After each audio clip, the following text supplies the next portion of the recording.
এক বছর যাকাতের জন্য শোনেন, আচ্ছা ঠিক আছে।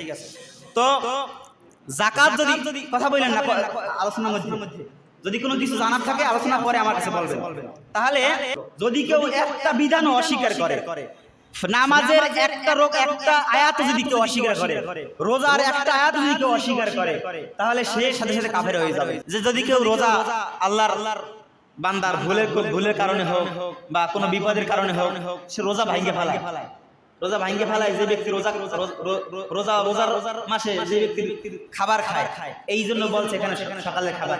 আরো অনেক ওলামা কেরামরা অনেক বিশ্লেষণ করেছে। তো যাই হোক, তাহলে ফিতরা অর্থ হলো সকালের খাবার।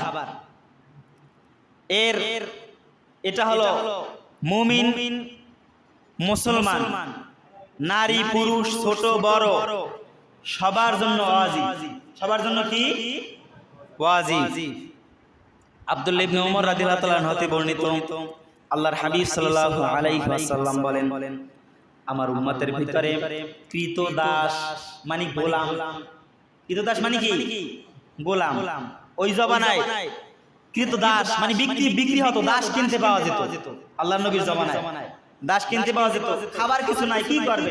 বাজারে যাইতো, এরপর তাকে কিনে নিয়ে যাইতো, এরপর দাস হিসাবে সে কাজ করত।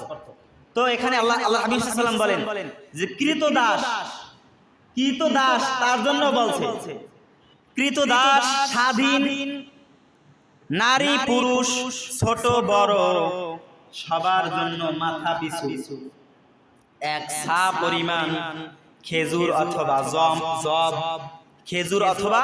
জব তার জন্য ফিতরা দেওয়া ওয়াজিব।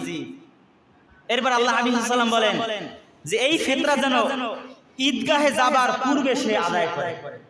কখন আদায় করতে বলছে? ঈদের নামাজ পড়তে যাওয়ার আগে। ঈদের নামাজ পড়তে যাওয়ার আগে আল্লাহর হাবিব সাল্লাল্লাহু আলাইহি ওয়াসাল্লাম আদায় করতে বলেছে। হাদিসটি আসছে বুখারী শরীফ, মুসলিম শরীফ, আরো অনেক গ্রহণযোগ্য হাদিসের ভিতরে আসছে।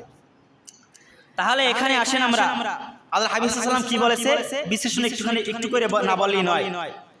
তাহলে একটা বিষয় লক্ষ্য করবেন, যদি কেউ ঈদের নামাজের পূর্বে, ঈদের দিন সূর্য উদিত হওয়ার পূর্বে মারা যায়, তাহলে তার জন্য ফিতরা দেওয়া ওয়াজিব নয়।